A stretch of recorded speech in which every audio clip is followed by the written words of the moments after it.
সম্মানিত ভিউয়ার্স, এই যে দেখতে পাচ্ছেন, এই যে এখানে চালকে পানি দিয়ে এখানে রান্না করার কোনো সুযোগ নেই। পানির ভিতরে ওনারা চাল ভিজিয়ে রাখতেছে, আস্তে আস্তে যখন ফুলে উঠতেছে তখন মোটামুটি এই যে ডাল দেখতেছেন তাও পানির ভিতরে শুকিয়ে রাখছে। এই কাঁচা জিনিস এরা খাচ্ছে, এখানে খুবই মানবতার জীবনযাপন করতেছে এই লোকগুলা। আপনাদের সবার দৃষ্টি আকর্ষণ করছি, আপনারা ওনাদেরকে যদি একটু সহযোগিতার হাত বাড়িয়ে দিতেন। এই দেখেন শুধুমাত্র চাল, মাত্র চাল পানিতে ভিজে তারপরে ওনারা খাচ্ছে, এখানে রান্না করার কোনো সুযোগ নেই। পেতেছি মওলা ওগো তোমার দরবারে, ক্ষমা করে দাও, দাও ক্ষমা করে, ক্ষমা করে দাও, দাও ক্ষমা করে।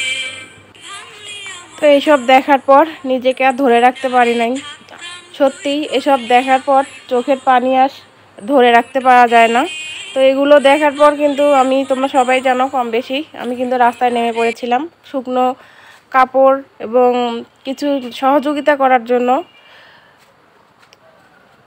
তো কি আর বলবো, ভিডিওটি দেখতে থাকো, যদি ভালো লাগে লাইক কমেন্ট এবং শেয়ার করো। যে যেখান থেকে পারো সেখান থেকে সহযোগিতার হাত বাড়িয়ে দাও, মানবতার হাত বাড়িয়ে দাও।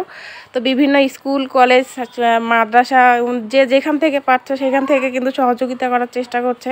তো তোমরাও এগিয়ে আসো, আমি চাই অসহায় মানুষদের পাশে দাঁড়াও। এই জায়গায় নিজেকে একবার হলেও দাঁড় করিয়ে দেখো ওরা কীরকম আছে।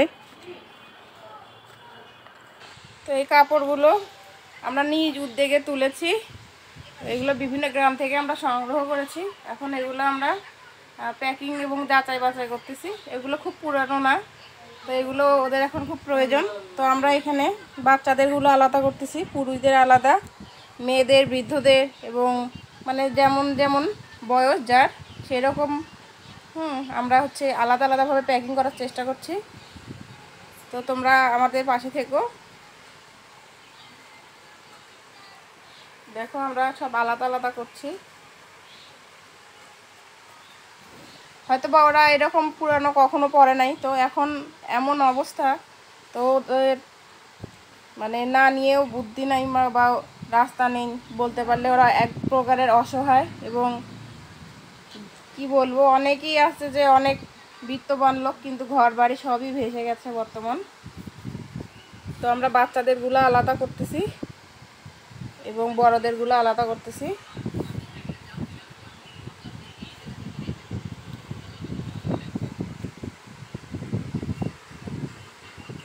আরও আসবে, আরও হবে।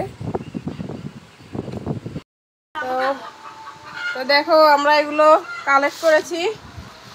তো এগুলো পুরাতন কাপড় চোপড়, খুব বেশি পুরানো না আবার খুব বেশি নতুনও না। এগুলো বন্যার্ত মানুষের জন্য আমরা দাঁড়া দাঁড়ে গিয়ে চেয়ে চেয়ে নিয়ে এসেছি। তো এগুলো আমরা ওখানে পাঠানোর চেষ্টা করব। তো আরও কালেক্ট করব, ওগুলো একবারই পাঠাবো, যেহেতু অনেক দূরে অল্প অল্প করে পাঠানো সম্ভব না। তো তাই একবারেই যখন বেশি হবে মানে 2-1 দিনের মধ্যেই আমরা পাঠানোর চেষ্টা করব। তো এখানে ছেলেদের এগুলো আমরা আলাদা করে রাখছি।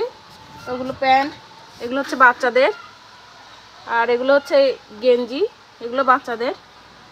ওড়না থেকে শুরু করে শাড়ি, মেক্সি এবং সেলোয়ার থেকে পাঞ্জাবি পর্যন্ত, লুঙ্গি সব কিছুই আছে মোটামুটি। তো এগুলো আমরা অনেকক্ষণ থেকে যাচাই বাছাই করলাম।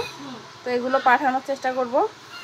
তো আশা করি আপনারা বেশি বেশি করে এই ভিডিওটি শেয়ার করে দেবেন, তাহলে অনেকে এটা দেখে উৎসাহ পাবে এবং নিজেদের স্থান থেকে যে যেখান থেকে পারেন সেখান থেকে সহযোগিতার হাত বাড়িয়ে দেন। তো তোমরা আমার এই চ্যানেলের পাশেই থেকো। তো দেখা হবে আরও। আর এই সেই দান বক্সটা, এই বক্সটার মধ্যে দেখি কত টাকা উঠেছে। তো এই টাকাগুলোর মধ্যে দিয়ে আরও একজনের নাম না বললেই নয়, সেই সুদূর ওমান থেকে আমাদের শ্রদ্ধেয় আশরাফ ভাইয়া, উনিও এই বন্যার্ত মানুষদের জন্য অনেক টাকা ডোনেট করেছে ওদের পক্ষ থেকে। উনি প্রবাসী, তারপরে উনি আমাদের শ্রদ্ধেয় বড় ভাই। ওই ভাইয়া আমার কথা শোনার সঙ্গে সঙ্গে বিকাশে 1000 টাকা পাঠিয়েছে।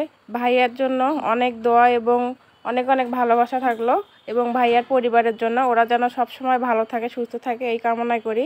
তো ভাইয়া যেহেতু প্রবাসী, উনি কিন্তু ওনার পক্ষ থেকে আগে আরও অনেক ডোনেট করেছে। তারপরে আমার কথা মানে আমি চাওয়ার সঙ্গে সঙ্গে ভাইয়া 1000 টাকা বিকাশে পাঠিয়েছে, তো সেটাও আমি দিয়ে দেব। তো সব মিলিয়ে টাকা, চাল এবং কাপড়গুলো পাঠানোর এখন সময় হয়ে গেছে। তো এখন পাঠিয়ে দেব। তো এই গাড়িটা যাবে আমাদের হচ্ছে পীরগঞ্জ মানে থানা থেকে। তো এখান থেকে এগুলো পাঠানো হবে ভ্যানে করে।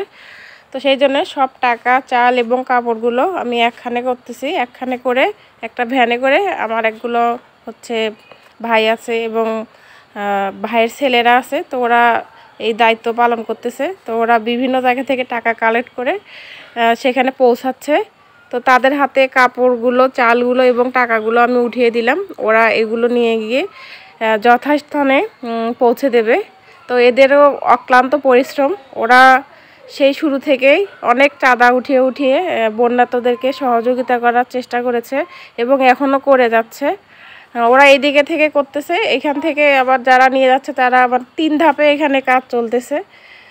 তারপরেও এমন অবস্থা যা কেউ কেউ সুবিধা নিচ্ছে, আবার কেউ কেউ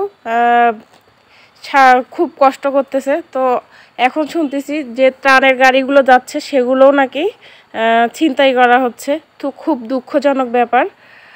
তারপরেও আমি চাই, মনে প্রাণে চাই, এই যে জন্য আমি সারা দিন মানে 2 দিন কষ্ট করলাম, যথাস্থানে যেন যাদের জন্য এই কষ্টগুলো করলাম তাদের হাতে যেন যে পৌঁছায়, এটাই আমার কাছে প্রার্থনা। তো তোমরা যে যেখান থেকে দেখছো আমার এই ভিডিওটা শেয়ার করে দিও।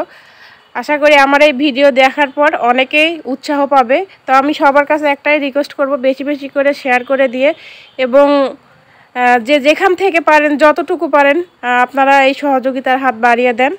আর শ্রদ্ধেয় আশরাফ ভাইয়া, আপনার জন্য অনেক অনেক দোয়া ও ভালোবাসা রইল। তো এগুলো পাঠানোর পর মানে চালগুলো তো দেখালাম, এই চাল আমি 2 বস্তা কালেক্ট করেছিলাম। তো আমার মেয়ের মাদ্রাসা থেকে 1 বস্তা ওরা ওদের গ্রাম থেকে উঠিয়ে এনেছে, আর আমি এইদিকে 1 বস্তা মতো উঠিয়েছি। তো টোটালি মাপা হয় নাই কতগুলো হয়েছে, তো মাপার কোনো ব্যাপার নাই। যারা যেমন মানে পেরেছে তা তেমনই দিয়েছে এবং আমি যতটুকু পেরেছি ততটুকু সহযোগিতা করার চেষ্টা করেছি। তো অনেক ভয়াবহ অবস্থা, যে কেউ একবার দেখলে গা শিউরে উঠবে। তো আমি দোয়া করি এগুলো যথাস্থানে গিয়ে পৌঁছাক। তো আমার ভিডিওটি ভালো লাগলে বেশি বেশি করে শেয়ার করে দেবেন। তো দেখা হবে নতুন কোনো একটা ভিডিওতে। সেই পর্যন্ত ভালো থাকবেন, সুস্থ থাকবেন এবং যে যেখান থেকে পারবেন সেখান থেকে ওই বন্যার্ত অসহায় মানুষগুলোর পাশে থাকার চেষ্টা করবেন। আসসালামু আলাইকুম।